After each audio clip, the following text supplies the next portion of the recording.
Hello everyone, this is Denise Souza with IAD 1601, week 1 video review. This is immersive element implementation. To go through the questions, what is the estimated level of difficulty in implementing your feature?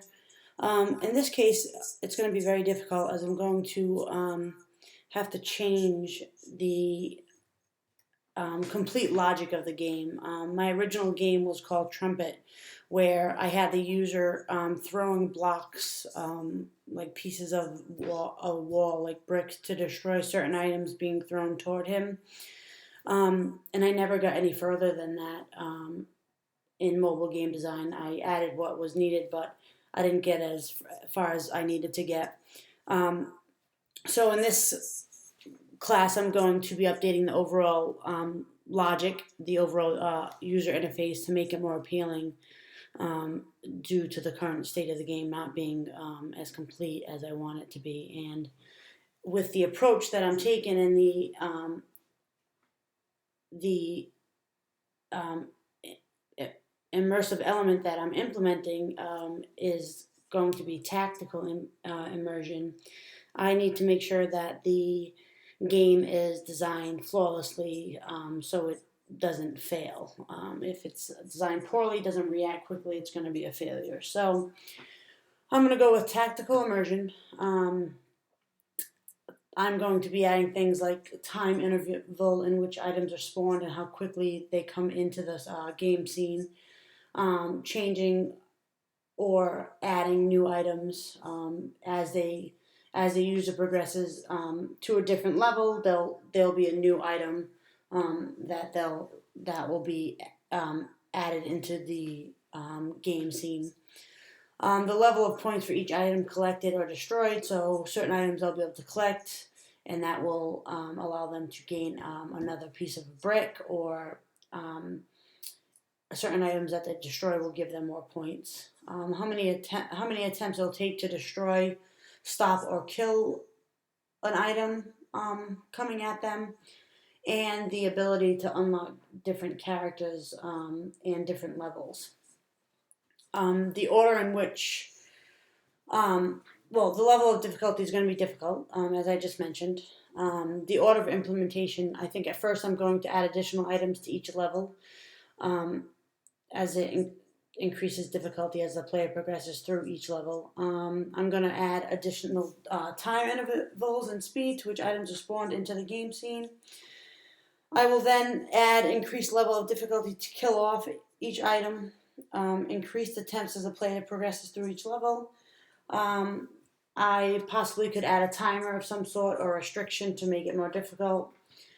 I would like to add additional lives or pieces of the wall to build the wall as the user takes out items and adds an ending point to each level, where there'll be certain points that they have to gain in order to get a certain piece of the wall to be built, and if they don't get those items, then they won't move on to the next level. This can also be added to increase the user's desire to continue to play, sort of like Candy Crush. It's addictive.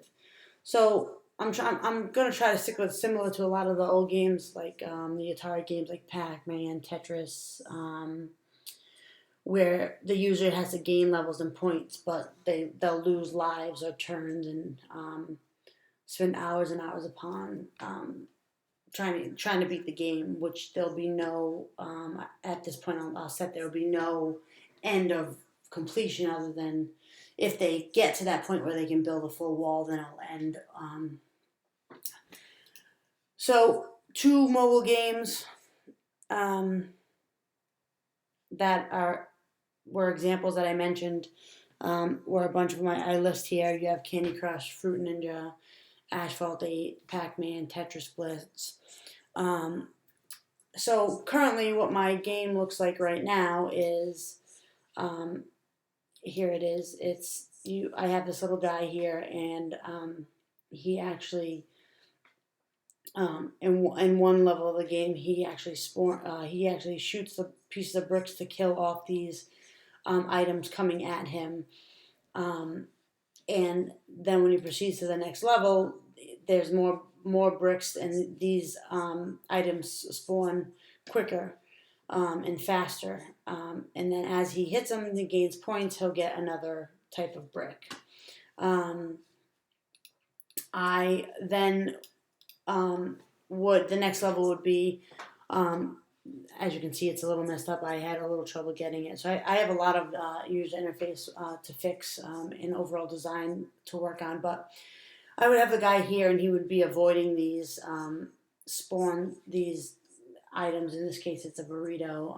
And then in another level, there was a taco, and he'd build a ball. Eventually, get pieces to build a wall, and there'll be things to add as the game progresses. And then I'm going to actually have the actual guy right now. He just is in one position, or he's facing forward. I will have him able to move. So that's another thing I'll do. I'll have the guy able to move in different directions, in circles, up, down. I'll add different items or things to collect in order to get pieces of the wall built. So overall, I have a lot of work to do just because of where I left off in mobile game design. I didn't get as far as I wanted to. I just basically met all the minimum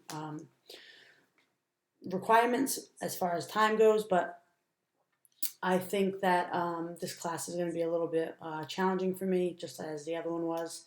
But I look forward to getting started. So I'm going to change the overall logic of the game to make it a little more like Tetris or Pac-Man or Candy Crush, that type of game, to actually increase the desire for a user to play. So thank you, and that is my week 1 video.